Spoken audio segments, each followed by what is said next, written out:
ચોરસ મીટર જમીન આમાં દબાણ મુક્ત થઈ છે. આ રોડની અંદર જે 33,750 હતી એની અંદરના દબાણો 497 દબાણો એની અંદર હતા અને નદી કાંઠામાં 992 દબાણો હતા. આમ કુલ દબાણો 1489 જે અમારા મેજર થયા. આ તમામને અમે હટાવીને જે જમીન ક્લિયર કરી છે એની હાલની એપ્રોક્સિમેટ સાવ અંદાજ લગાવીને માર્કેટ વેલ્યુ કાઢીએ તો પણ 350 કરોડથી વધારે કિંમતની આ જમીન થાય છે. આમ આ 24 કલાક ચાલેલું અમારું ઓપરેશન એની અંદર અમારે 1512 મહાનગરપાલિકાનો મેન પાવર એની અંદર લાગ્યો. એમાં ઓફિસર્સથી લઈ અને મજૂર સુધીના લોકોની થઈ જાય છે કમ્પેરિઝન. અમારી મશીનરી 261 લાગી, જેમાં જેસીબીથી લઈને ટ્રેક્ટર સુધી આવી જાય છે.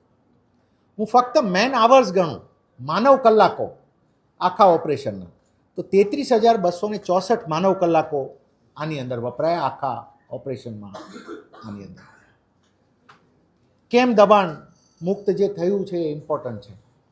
તો જે વિસ્તાર અમે દબાણ મુક્ત કર્યો છે, જે સેક્ટર 1, 2 અને 3, જે પહેલાં અમારા 3 સેક્ટર આવે છે, જો આપ જસ્ટ ગૂગલના મેપથી પણ રાજકોટનો એ મેપ એ જોશો તો ખોખરદડી નદી અને આજીની નદી ત્યાં આવીને ભળે છે.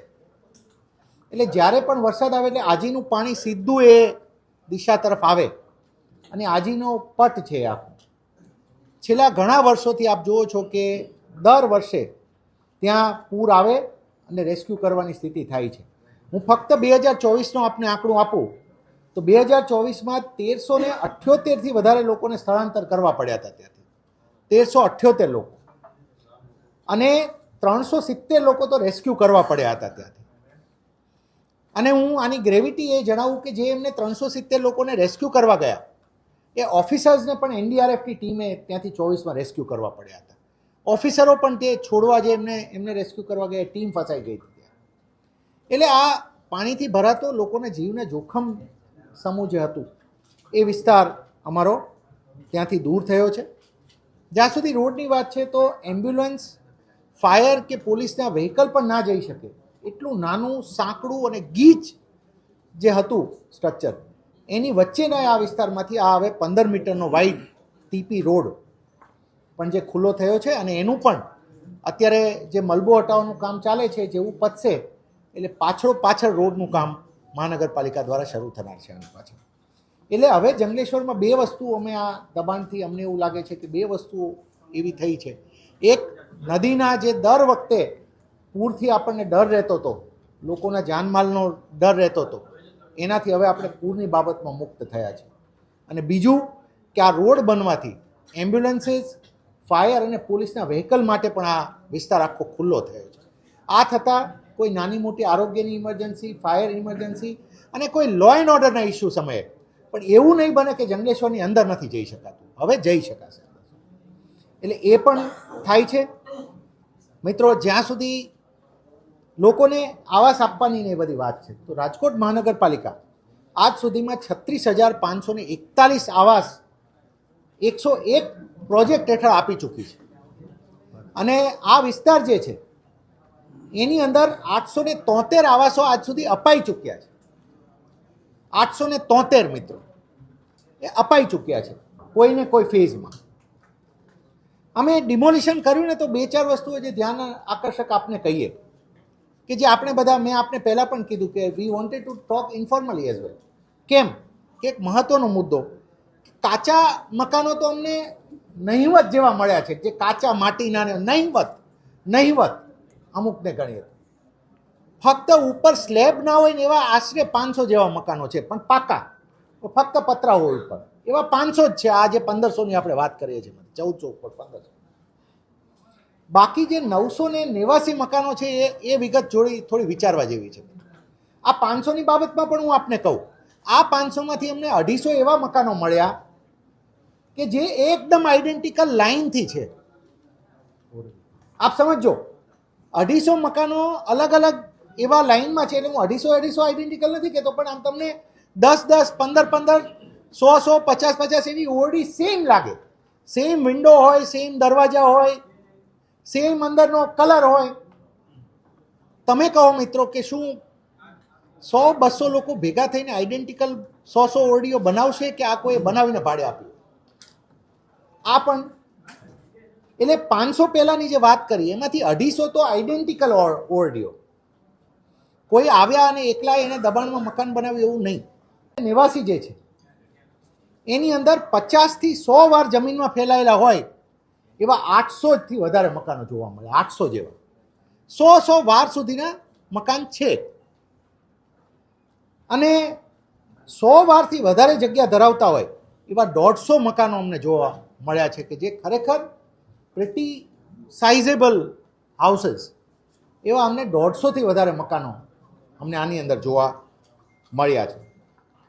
અને 200 હું આવાસો તમને એવા કહું કે એકદમ આધુનિક સુવિધા સાથેના અમને 200થી વધારે મકાનો અમને આની અંદર જોવા મળ્યા છે. હું ફરીથી આંકડો કહું છું, 500 મકાન એવા મળ્યા કે જેને ઉપર સ્લેબ નથી. મકાનો તો પાકા જ છે, કાચા તો નહીવત છે. આ 500માંથી પણ 250 એવા છે કે જે આઈડેન્ટિકલ મકાનો. અને એ જ રીતે 989ની અંદર બાયફર્કેશન કરીએ બાકીના વધતા એમાં તો 200 જેવા મકાનો તો અતિ આધુનિક ફેસિલિટી જેની અંદર એસીથી લઈને બધી ફેસિલિટીઝ આવી જતી હોય એવા અમને મકાનો જોવા મળ્યા છે. કાલનો અમારો દિવસ વિચારો કે પહેલા દિવસે અમે 1119 દબાણો તોડી શક્યા. બીજા દિવસે અમને ખૂબ અઘરું પડ્યું કેમ કે બધા 2-2, 3-3 માળના મકાનો એ તોડવા માટે અમારા જેસીબી પણ ખૂબ મહેનત લાગી. એટલે એવું નથી, હું આનાથી જે આંકડાથી આપણે ક્લિયર કરું છું કે એવું નથી કે સાવ કોઈ કાચા અને સાવ ઝૂંપડીઓ વાળી સ્થિતિ હતી. આ ઉપરાંત અમે જો થોડુંક કિંમતને અંદાજિત આપણે આંકીએ ને તો 5 લાખ રૂપિયાથી જેની આવક કિંમત વધતી હોય ને મકાન બનાવવાની કિંમત 5 લાખથી વધારે એવી કિંમતના અમને 750થી વધારે મકાનો મળ્યા છે જેની આમ અંદાજિત કિંમત આપણે બધે વેલ્યુએશન ડિટેલ વેલ્યુએશન દરેક વસ્તુની ના થઈ શકે at the time of demolition. પણ તમને નરી આંખે જેની કિંમત દેખાય છે કે આ બનાવતા 5 લાખથી વધારે આપણે ખર્ચો થઈ ગયો હોય એવા 750 મકાનો આની અંદર અમને જોવા મળ્યા. એનાથી મિત્રો હવે આ સમયે હું આપને કમ્પેરિઝન આપું કે જે મહાનગરપાલિકા આવાસ બનાવ્યા છે એ અમે 2 લાખ રૂપિયામાં આપીએ છીએ. અને આજે પણ મહાનગરપાલિકા કેમ કે પીએમએવાય જેવી એક એમ્પાવરિંગ સ્કીમ અમારી પાસે છે, પ્રધાનમંત્રી આવાસ યોજના જેવી સ્કીમ કે જે એકદમ બ્લેન્કેટ કવરેજ આપે છે કે બનાવો આવાસ, અને જે અમારી પાસે સરકાર ઈચ્છે છે કે અમે બનાવીએ. આ સ્કીમમાં અમે 2 લાખમાં આવાસ હમણાં આપને નવી અમારી જે અમારું રિપેરિંગ થાય છે 2 લાખમાં આપવાનું વિચારી રહ્યા છે. 2 લાખમાં તમને સરકારી આવાસ મળે, કાયદેસર મળે, એની નીચે આંગણવાડી મળે, એમાં પાણીની સુવિધા મળે, એમાં ડ્રેનેજ મળે અને સુવ્યવસ્થિત આયોજિત હોય મકાનો. એની સામે 5 લાખની કિંમત થઈ શકે એવા અમને 750 મકાનો એવા પણ મળ્યા છે કે જે સરકારની દબાણવાળી જગ્યામાં અને આ રીતે હોય છે. એટલે એક છે. અને 250 જેવા મકાનોની કિંમત હું કાઢું તો 15થી 20 લાખ રૂપિયાની એવરેજ ખર્ચ થઈ શકે એવા અમને 250 જેવા આવાસો આની અંદર જોવા મળ્યા છે. હું આ તકે આખી ટીમને હું એ રીતે કહીશ કે એક કોઓર્ડિનેટેડ એફર્ટ થયો છે જે તમામ વિભાગ, પોલીસ વિભાગ, પીજીવીસીએલ અને હું આપનું પણ હું આજે મીડિયાના મિત્રોનો એ બાબતથી પણ આજે જ્યારે આ પૂર્ણ થાય છે કામગીરી ત્યારે હું એક આપ તમામ મીડિયાના મિત્રોએ જે રિસ્પોન્સિબલી અને જે સારી રીતે આને કવર કર્યો છે આપણે બધાએ એક કામના ભાગ બની અને આ કામ થયું છે. હું આપનો પણ આભાર વ્યક્ત કરું છું. અને આપને જણાવું કે અમારો પણ આ 2 દિવસનો એટલે ફક્ત 24 કલાકનો એફર્ટ નથી. આ ખૂબ ડિટેલ સાથે અમે છેલ્લા આપણે ફરીથી એક વસ્તુ એ પણ જણાવીએ કે જે મકાનો ખાલી થયા આપને એક એ વસ્તુ દેખાય કે અમે જ્યારે ડિમોલિશન કર્યું પહેલાં મકાનો તમામ ખાલી થયા. આ પણ રેર છે, જનરલી આ સીન આપણે નથી જોવા મળતા.